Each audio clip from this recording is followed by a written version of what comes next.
Esta semana, o ministro da Defesa de Lula, José Múcio, foi para a televisão e defendeu simplesmente a redução das penas para os golpistas de 8 de janeiro. Aquele pessoal que foi lá para a Praça dos Três Poderes, quebrou tudo, arrebentou, queria dar um golpe de Estado, invadiu o Supremo Tribunal Federal, o Congresso, o Palácio do Planalto.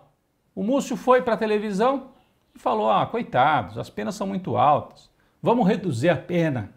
Vamos assistir um trecho. Devia ter uma dosimetria. Tem gente que quebrou uma cadeira, tem gente que armou esse movimento, o golpe, como você diz. Se for tudo comprovado, que este pague. Que este pague. Se foi um golpe, quem organizou que pague. Agora, e aqueles que foram, tomaram seus ônibus, estavam lá tirando foto de celular, tem os que entraram quebrando, tem os que ficaram do lado de fora. Tem todo tipo. Você não pode condenar uma pessoa, dar a mesma pena quem armou, quem financiou, a uma pessoa que foi lá encher o movimento. Bom, qual é o significado dessa frase ou desse raciocínio defendido pelo ministro da Defesa do Lula? Fica parecendo que é uma tese humanitária, né? Ele está pensando, essas pessoas foram manipuladas pela extrema-direita, não sabiam direito o que estavam fazendo. Será? Bom, todos maiores de idade, compreendiam bem e queriam participar de um golpe. Mas o mais importante é que isso que ele defende, na verdade, favorece os generais e o próprio Jair Bolsonaro. Generais acusados de golpismo. Por quê? Porque se a turma que quebrou tudo pegou 17 anos de cadeia, a gente fica imaginando, os chefes vão pegar quanto? 22, 23, 24? Então é fundamental para o Múcio reduzir as penas da turma que quebrou tudo, para que os generais do Jair Bolsonaro não peguem também uma pena ainda maior. Essa é a jogada. Parece que eles estão defendendo os pequenos lá na ponta, mas eles estão mandando um recado para os generais e para o bolsonarismo, do tipo, a gente vai tentar ajudar vocês. Essa é a explicação. A fala do José Múcio provoca estranhamento. Afinal, o presidente Lula tem feito afirmações no sentido contrário. A fala do Múcio, ministro da Defesa do Lula, faz parte de um pacote da direita e da extrema-direita que inclui também redução da pena para os condenados na lei da ficha limpa. Hoje, se o sujeito é condenado, um político, ele fica 8 anos inelegível, é o caso do Bolsonaro. O que muita gente está propondo, vamos mudar isso, está muito pesado, vamos cair para 2 anos de inelegibilidade.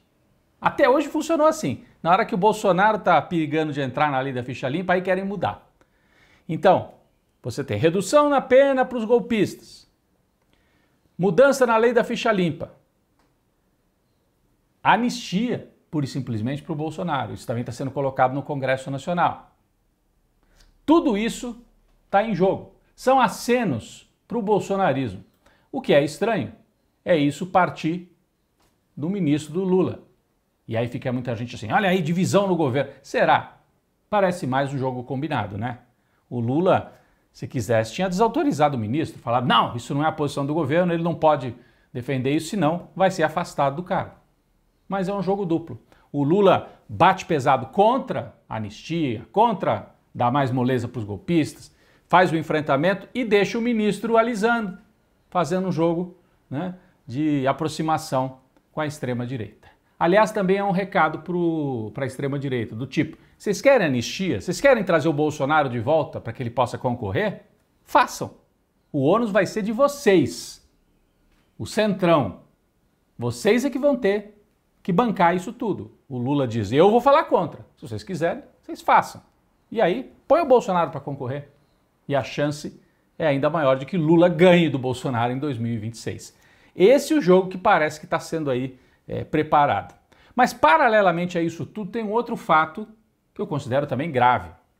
A direita tradicional brasileira volta a falar em tirar poderes do presidente da República. Eles estão propondo o tal semipresidencialismo. O nome não é bom, né? Semi. Tudo que é semi assim, é pela metade. Mas o que quer dizer isso? Eles têm vergonha de defender parlamentarismo.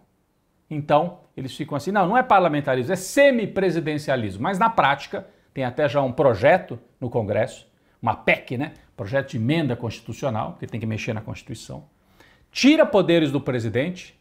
E quem é que vai governar de verdade? Um primeiro-ministro escolhido pelo parlamento, pelo Congresso. Quem é que está defendendo isso?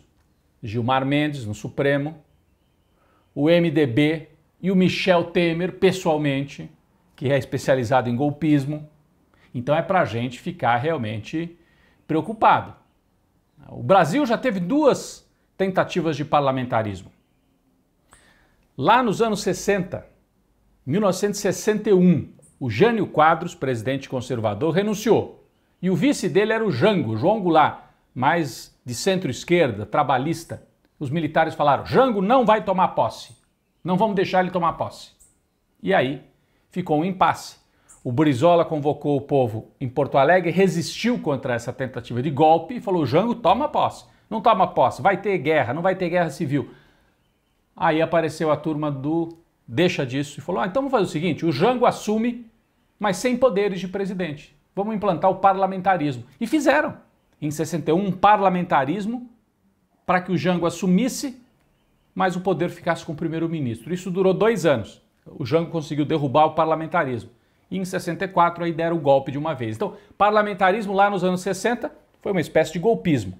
Em 93, já depois da Constituição atual, houve um plebiscito em que o povo pôde escolher. Vocês querem parlamentarismo? Ou preferem presidencialismo? E o povo escolheu presidencialismo. Então estão tentando de novo agora mudar no tapetão. Chama a atenção. Dá a impressão mais uma vez que é assim, a direita não tem voto. Aí ou apela para um personagem como o Bolsonaro, essa extrema direita, ou apela para o tapetão.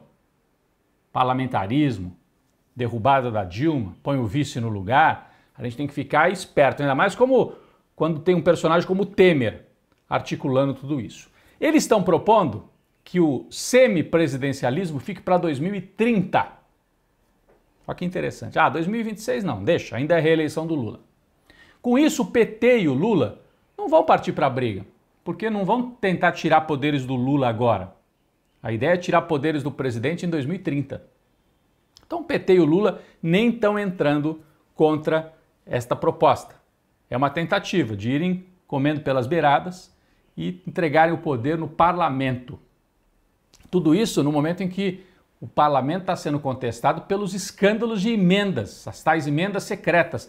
Agora isso virou caso de polícia. Polícia Federal descobriu, já tinha descoberto, né, um grupo de parlamentares do PL no Maranhão que tinha propina para jogar essas emendas lá em prefeituras do interior do Maranhão.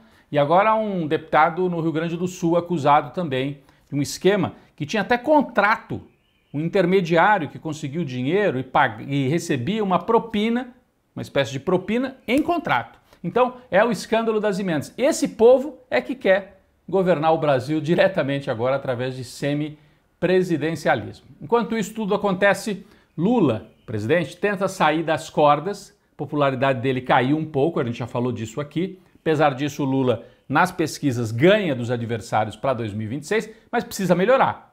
Então ele está fazendo uma série de viagens pelo país, fazendo política, teve reunião com prefeitos, centenas de prefeitos em Brasília, nós temos as imagens aqui, entrevistas para as rádios do interior. É um novo momento em que o Lula sai do palácio e meio que já inicia uma espécie de pré-campanha e chegou a dizer, em 2026 vocês vão pedir para que eu concorra de novo. Então praticamente se apresentou para uma reeleição. E o Lula também fez uma defesa de algo polêmico, a extração de petróleo lá na foz do Amazonas. Ambientalistas são contra, dizem que há risco ali para o ecossistema. O Lula fez essa defesa durante a viagem ao norte do país e está preparando trocas no ministério. Gleisi Hoffmann pode virar ministra e até a Tabata Amaral está cotada para também virar ministra da Ciência e Tecnologia. Mudanças no governo para tentar uma arrancada agora em 2025.